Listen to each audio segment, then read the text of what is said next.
نحمده ونصلي على رسوله الكريم أما بعد فأعوذ بالله من الشيطان الرجيم بسم الله الرحمن الرحيم وبالوالدين إحسانا صدق الله العظيم وقال النبي صلى الله عليه وسلم من أرضى والديه فقد أرضى خالقه أو كما قال عليه الصلاة والسلام.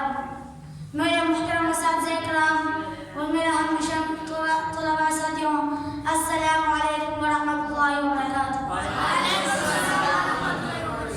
آج میں آپ حضرات کے سامنے جس عنوان پر لفظ شیخ کی جسارت حاصل کرنا چاہتا ہوں وہ ہے والدین کی قدر قرآن حدیث کی روشنی میں.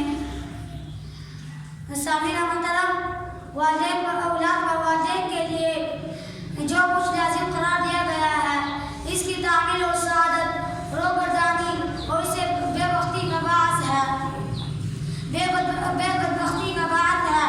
اور اللہ تعالیٰ کا ارشاد ہے کہ جب آپ کی زندگی میں ماں باپ اور یا ان میں سے کوئی بوڑھے ہو جائے تو ان سے کبھی ہونا بھی مت، اور نہ ان سے جھڑک کر بات کرنا، ان سے خوب ادب سے بات کرنا اور شفقت انکساری کے ساتھ ان کے سامنے جھکے رہنا. حضرت مجاہد رحمۃ اللہ علیہ کا فرمان ہے کہ حضرت مجاہد رحمۃ اللہ علیہ کا فرمان ہے کہ حضرت مجاہد رحمۃ اللہ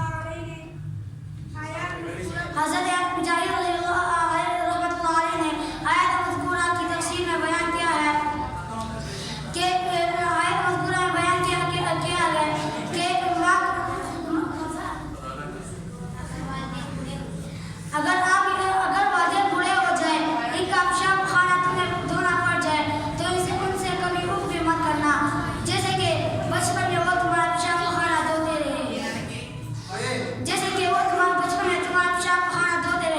حضرت حسین رضی اللہ تعالیٰ عنہ کا فرمان ہے کہ اگر کلمہ اف سے نیچے بھی کوئی والدین تکلیف دینے کا ہوتا تو اللہ تعالیٰ سے بھی حرام قرار دے دیتے. تفسیر ابن کثیر میں آیا ہے کہ ایک شخص اپنے والدہ کو کمر پر اٹھائے طواف کر رہا تھا. اس نے حضور صلی اللہ علیہ وسلم سے عرض کیا، کیا میں نے اپنے والدہ کا حق ادا کر دیا؟ حضور صلی اللہ علیہ وسلم نے فرمایا، ایک سانس کا بھی حق ادا نہ ہوا. اللہ اکبر کبیرہ. مجھے